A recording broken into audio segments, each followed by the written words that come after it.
A woman walks into a VA hospital with a Marine Corps tattoo on her arm. Within seconds, veterans start laughing, calling her a fake, accusing her of stolen valor. The insults get louder, meaner, more vicious. She stays silent, her hands trembling. Then a Navy SEAL commander covered in medals walks through that door, locks eyes on her tattoo, and snaps to attention with a salute so sharp it could cut glass. The entire room goes dead silent. What happens next will shatter everything you thought you knew about courage, sacrifice, and the bonds forged in combat. If you love your mom and dad, hit that subscribe button right now and show them some love. The automatic doors of the Minneapolis VA Medical Center slid open with a mechanical hiss, letting in a gust of cold October air that carried the scent of fallen leaves and distant rain. Sarah Mitchell stepped through the threshold, her worn combat boots making soft sounds against the polished linoleum floor. She was 20 years old, though her eyes carried the weight of someone who had lived twice that long. Her brown hair was pulled back in a simple ponytail, and she wore a faded gray hoodie over a black tank top, the sleeves pushed up past her elbows despite the autumn chill outside. On her right forearm, clearly visible in the harsh fluorescent lighting, was a tattoo that seemed to pulse with meaning. It was a meticulously detailed Marine Corps emblem, the eagle, globe, and anchor rendered in deep black ink with subtle shading that gave it dimension. Beneath the emblem were two dates, June 15, 1996, and March 23, 2018. Above it, in elegant script, were the words, Semper Fidelis, and a name, David Michael Mitchell. Sarah made her way through the crowded lobby, past families waiting for loved ones, past veterans in wheelchairs, and others leaning on canes, their bodies bearing the visible and invisible scars of service. She found a seat in the waiting area near the pharmacy, settling into an uncomfortable plastic chair that was bolted to the floor. Around her, the usual sounds of a busy VA hospital created a constant backdrop. Phones ringing, names being called over the intercom, hushed conversations, the occasional burst of laughter or greeting as old friends recognized each other. She pulled out her phone, trying to focus on the screen, but she could feel the eyes on her. It always started this way. The glances, quick at first, then longer, more assessing. She had learned to recognize the progression. First came curiosity, then skepticism, then often something uglier, judgment, contempt, anger. 2 seats over, an older man with a Vietnam veteran baseball cap leaned toward his companion. Another man roughly the same age with a prosthetic left leg visible below his shorts. "You see that?" the first man muttered, his voice deliberately loud enough to carry. "These young girls nowadays, they think a tattoo makes them military." His friend grunted in agreement. "Probably dating some jarhead, thinks that gives her the right to wear the ink." Sarah's jaw tightened almost imperceptibly, but she kept her eyes on her phone. She had heard it all before. In grocery stores, at gas stations, in restaurants where she had stopped for a meal. The assumption was always the same. A young woman, attractive, with a military tattoo, must be a poser, a girlfriend claiming reflected glory, someone playing dress-up with things she had no right to touch. A woman in her 50s, wearing a Gold Star Family's pin on her jacket, stared openly at Sarah's tattoo.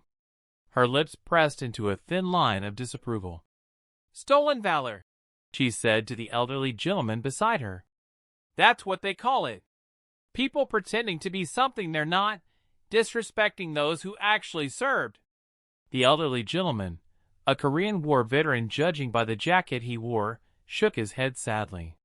"Shameful. Just shameful. In my day, you wouldn't dare." Sarah's phone buzzed. A text from her therapist, Dr. Patricia Chun, reminding her of their appointment in 20 minutes. Sarah took a slow, measured breath, using the techniques Dr. Chun had taught her. Count to 4 breathing in, hold for 4, out for 4. Don't engage. Don't react. Their opinions don't define you. But the comments continued, growing bolder, as the speakers realized she wasn't going to respond. Look at her, acting like she can't hear us, a middle-aged veteran said, his voice dripping with disdain. He wore an army jacket decorated with unit patches from the First Gulf War. Probably bought that tattoo at some strip mall, thought it would look cool. Disrespectful is what it is. Another chimed in, a woman with short gray hair and the bearing of a former drill sergeant. Making a mockery of this sacrifice. I lost my son in Iraq. He earned the right to that emblem. She's just wearing it like fashion. Sarah felt the familiar tightness in her chest, the pressure building behind her eyes. Her hands, resting on her lap, began to tremble slightly. Not now, she told herself. Don't let them see. Don't give them the satisfaction. A younger veteran, probably early 30s, with a Marine Corps tattoo of his own covering his muscular forearm, approached her directly. He stood over her, arms crossed, his stance deliberately intimidating. Hey, he said sharply. That ink. Where do you serve?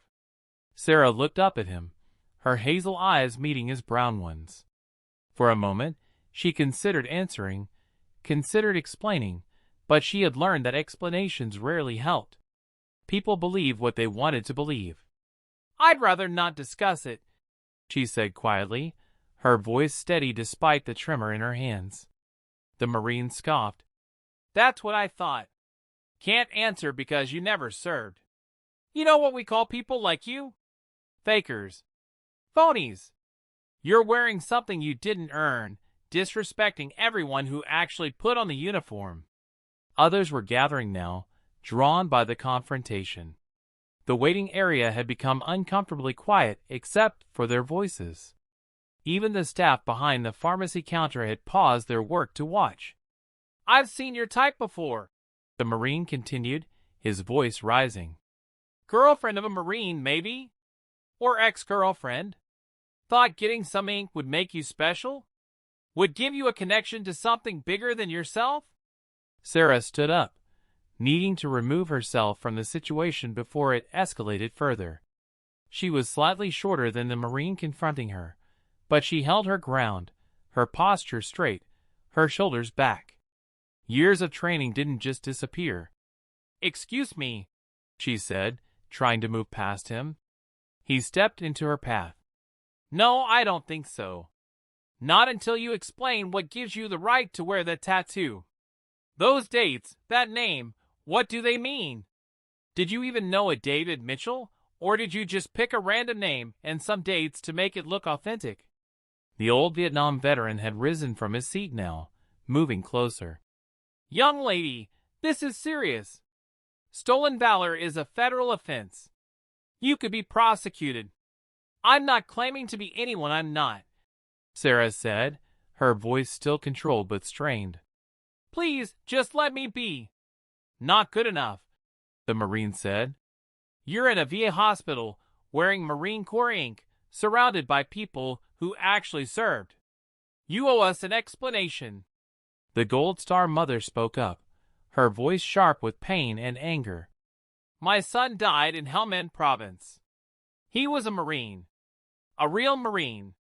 And you're standing here, playing dress-up, probably never spent a day in uniform in your life. Sarah closed her eyes briefly. Behind her eyelids, she could see the images that haunted her. The desert sun beating down on Helmand Province. The sound of gunfire. The radio chatter. The moment everything changed. She opened her eyes again, forcing herself back to the present. I'm going to ask you one more time to let me pass, she said, her voice harder now, carrying an edge that made a few people step back instinctively. The Marine didn't move. Or what? You going to fight me? That would be rich. Why don't you just admit you're a fake and save us all the time? The crowd around them had grown larger. Some pulled out phones, recording. Others simply watched, their expressions ranging from anger to curiosity to uncomfortable concern. A security guard approached, but hesitated, unsure how to handle the situation. Then the automatic doors opened again.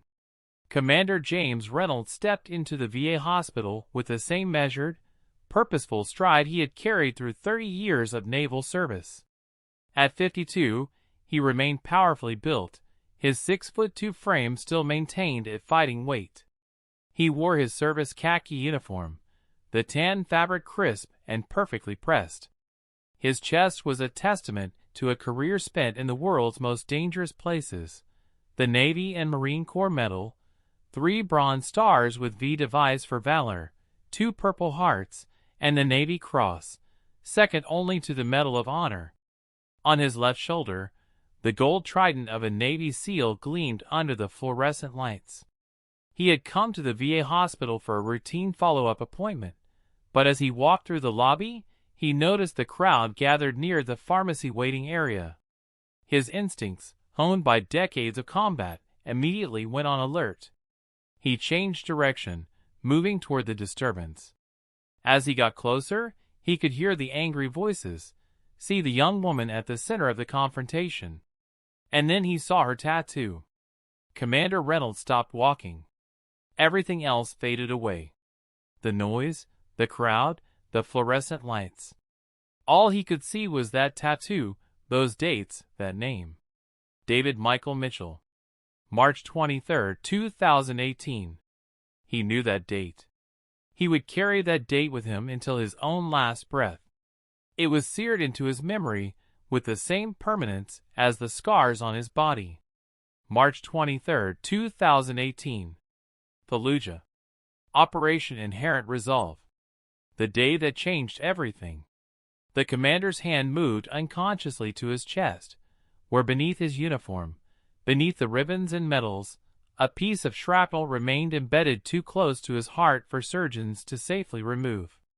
It had been driven there by the force of an explosion that would have killed him and 11 other men if not for the actions of one young Marine. Lance Corporal David Michael Mitchell. Reynolds moved forward through the crowd, his presence commanding immediate attention. Veterans stepped aside automatically, recognizing rank and authority. The Marine who had been confronting Sarah turned, saw the commander, and instinctively straightened to attention. "Commander on deck," someone called out unnecessarily. But Reynolds wasn't looking at them. His eyes were fixed on Sarah, on her face, on the tattoo that told a story he knew all too intimately. He saw the tears she was fighting to hold back, the trembling in her hands, the rigid control she was maintaining over her emotions. He saw, too, the way she held herself, the posture, the bearing, the 1,000 tiny details that screamed military training to anyone who knew what to look for. And then he did something that shocked everyone in that waiting room. Commander James Reynolds, decorated Navy SEAL, veteran of countless combat operations, came to attention and rendered a sharp, precise salute. The waiting room went absolutely silent. People stopped mid-breath. The Marine who had been confronting Sarah's eyes went wide with confusion. Even the security guard froze. Sarah's eyes filled with tears that now spilled freely down her cheeks. Slowly, mechanically, as if her body remembered what her overwhelmed mind was struggling to process, she rose to attention and returned the salute, her form perfect despite the trembling. "At ease, Corporal Mitchell," Commander Reynolds said, his voice carrying easily through the silent room, but gentled with respect and something that sounded like grief. Sarah dropped her salute but remained standing, her whole body shaking now. "Sir," she managed, her voice breaking. Reynolds let his own salute fall, but he maintained eye contact. "I believe," he said, loudly enough for everyone to hear, "that some explanations are in order, but not from you." He turned to face the crowd, his expression hardening into something that made even the most decorated veterans in the room feel like raw recruits about to receive the dressing down of their lives. "This woman," he said, gesturing to Sarah, "has a tattoo on her arm. Some of you decided, based on nothing but your own assumptions and prejudices, that she had no right to that tattoo, that she was committing stolen valor, that she was disrespecting the military and those who serve. He paused, letting his words sink in. You were wrong. Catastrophically, shamefully wrong. The Marine who had confronted Sarah had gone pale. Sir, I didn't. You didn't what, Marine? Reynolds cut him off. You didn't stop to think? You didn't consider there might be more to the story? You didn't show the most basic respect and courtesy to a fellow human being before launching into an attack? No, sir, the Marine said quietly, staring at the floor. Reynolds' expression softened slightly. You're not alone in that failure today.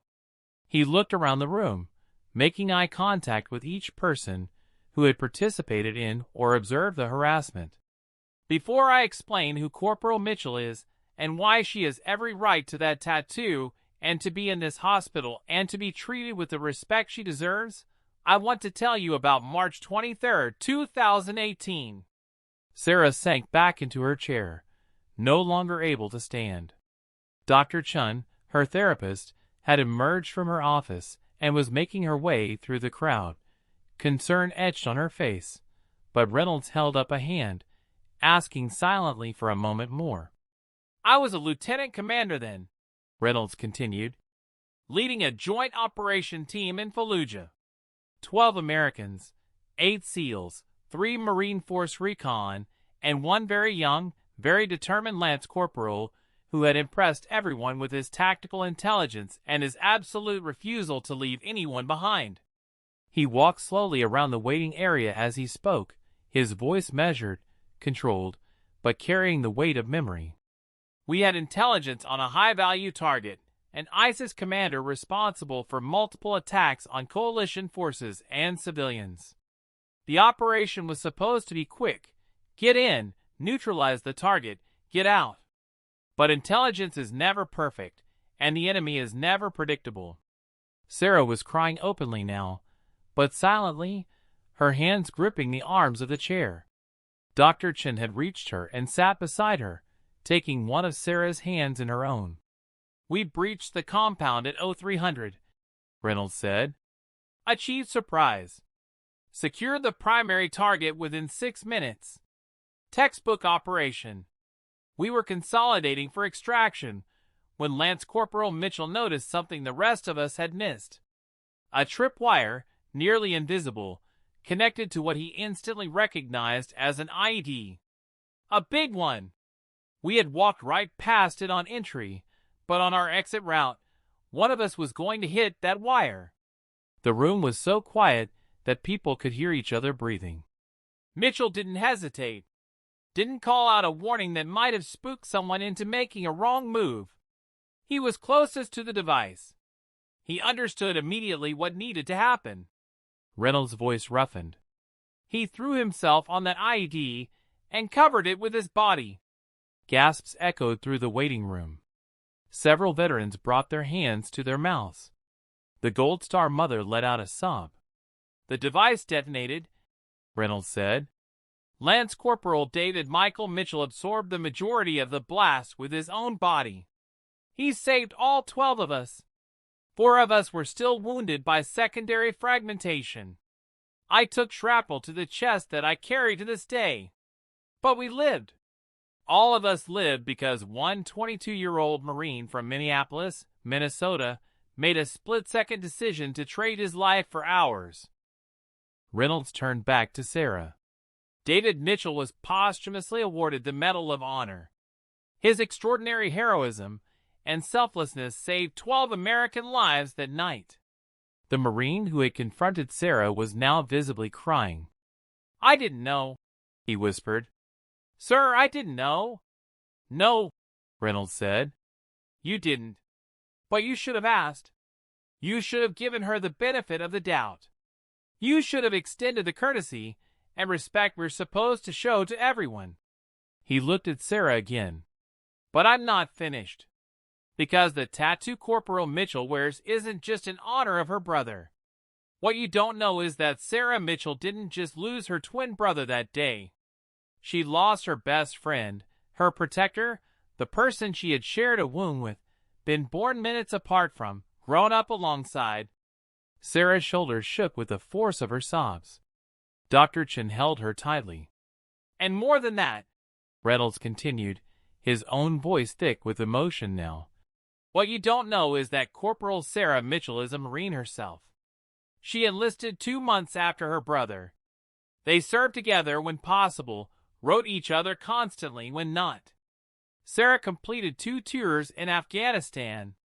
She was decorated for valor, earned a Purple Heart, saved lives, led Marines in combat. The revelation hit the room like a physical force. The Marine who had confronted her looked like he might be sick. The Gold Star mother covered her face with her hands. When David died, Reynolds said, Sarah was on patrol in Helmand Province. She received the notification by radio. She completed her patrol, brought her Marines back safely, and then she collapsed. She was medically evacuated, diagnosed with traumatic grief complicated by combat trauma and PTSD. She was medically retired with full honors after serving her country with distinction. He walked over to stand directly in front of Sarah. Corporal Mitchell comes to this VA hospital for treatment for PTSD, for physical injuries sustained in combat, and for ongoing grief counseling. She has every right to be here. She deserves to be here without being harassed and accused by people who should know better. Reynolds turned back to the crowd. Every single person who participated in what happened here today should be ashamed. You jumped to conclusions based on gender, age, and appearance. You decided that someone who looked like her couldn't possibly have earned the right to wear that tattoo. The Vietnam veteran, who had first made disparaging comments, stepped forward, his face ashen. Miss Mitchell, he said, his voice shaking, I apologize. There's no excuse for what I said. I dishonored myself and dishonored the service by treating you that way. Others began to echo the apology. The Marine who had confronted her came last, tears streaming down his face. Corporal Mitchell, he said, coming to attention and saluting. I'm sorry doesn't begin to cover it. I should have known better. Please forgive me. Sarah, still crying, returned his salute. At ease, she said softly. I understand. I know how it looks. I've dealt with this before. You shouldn't have to, the Marine said. Reynolds sat down beside her. Sarah, I've told you before, but I want to say it again. Your brother saved my life. He saved 11 other lives. Every day since that night, I have woken up knowing that I'm only alive because David Mitchell decided I was worth dying for. He reached into his pocket and pulled out a small velvet box. I have something for you. He opened it, revealing a small gold trident pin. This is my first trident. The one I received when I graduated BUD/S training. It was in my pocket the night David died. I want you to have it. Sarah took the pin with trembling hands. Commander, I can't. You can and you will, he said firmly. Consider it an order, Corporal. A ghost of a smile touched Sarah's lips. Yes, sir. The Marine who had confronted her stood apart, still looking devastated. Sarah noticed and called out. Hey, Marine. What's your name? Sergeant Marcus Torres, Corporal. Are you getting help? Are you connected with services? Torres looked surprised. I've been meaning to, but I haven't really followed through.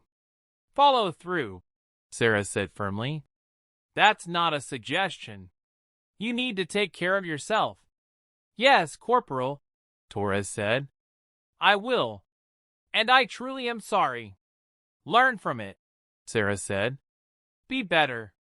Stand up for others when you see them being judged unfairly.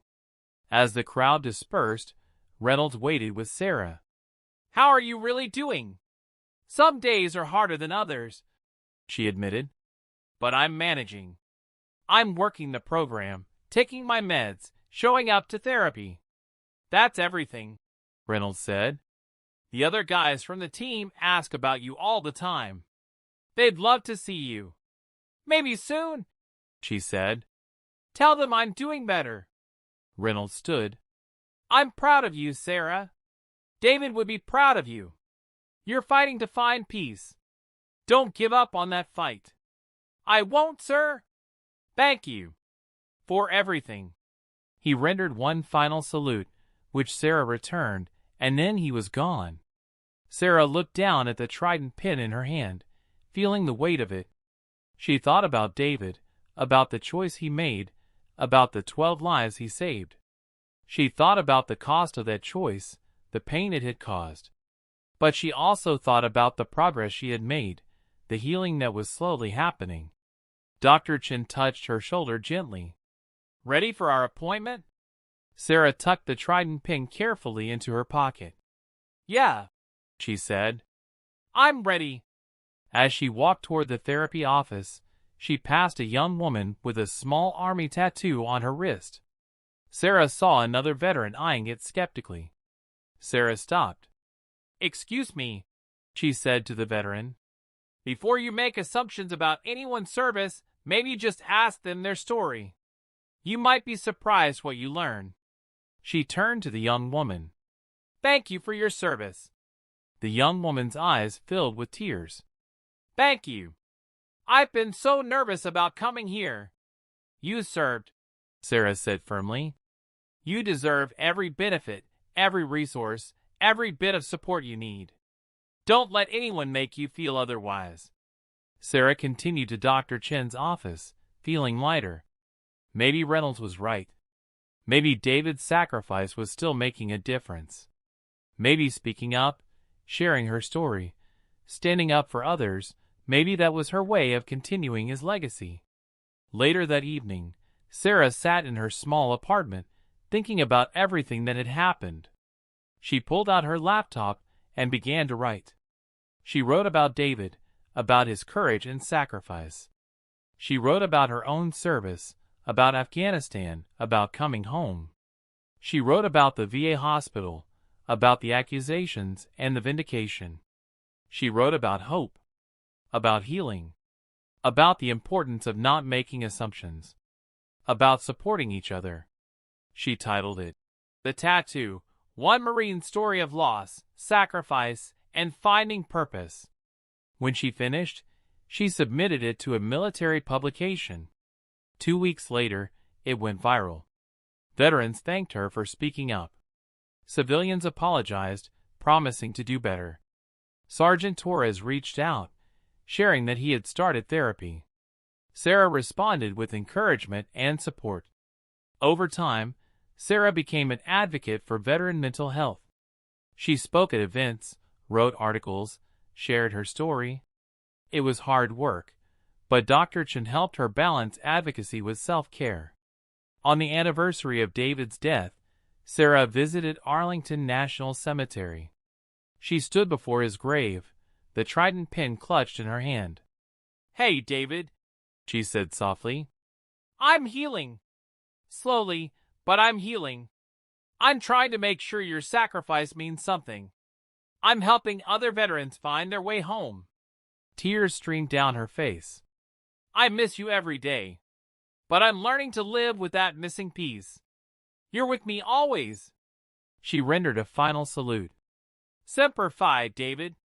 Until we meet again. As Sarah walked away, she felt David's death still heavy on her shoulders. But she also felt purpose, determination, hope. David had saved 12 lives in one moment. Sarah was learning she could honor his memory by saving lives too, one conversation at a time, one story at a time, one veteran at a time. The tattoo would always draw looks, would always invite questions. But Sarah had found her voice. She had learned to tell her story, to honor David's sacrifice, and to use both to make a difference. Because service wasn't just dramatic heroism. It was the daily choice to show up, to help, to serve others even when it hurt. David had lived that truth and proven it in his final moments. Sarah was determined to live it every day of the life his sacrifice had made possible. Years would pass. The pain would soften. Sarah would continue her advocacy, establish programs for struggling veterans, speak about mental health and resilience. She would meet a fellow veteran, fall in love, build a life that honored both past and future. She would never forget that day in the VA hospital. But more importantly, she would never forget what came after. The moment when truth was revealed, when people learned to see beyond assumptions. That moment became a turning point. Not just for Sarah, but for everyone who heard the story, who learned from it, who changed because of it. And through it all, the tattoo remained, a permanent reminder of a brother's love, a Marine's sacrifice, and a promise to keep fighting, keep surviving, keep honoring the fallen by living lives worthy of their sacrifice. Semper Fidelis, always faithful. We want to hear from you. Drop a comment below and let us know what part of the country you're watching from. Are you from the East Coast, West Coast, the Heartland, or somewhere else? Share your thoughts, and let's spread this message of understanding and honor together.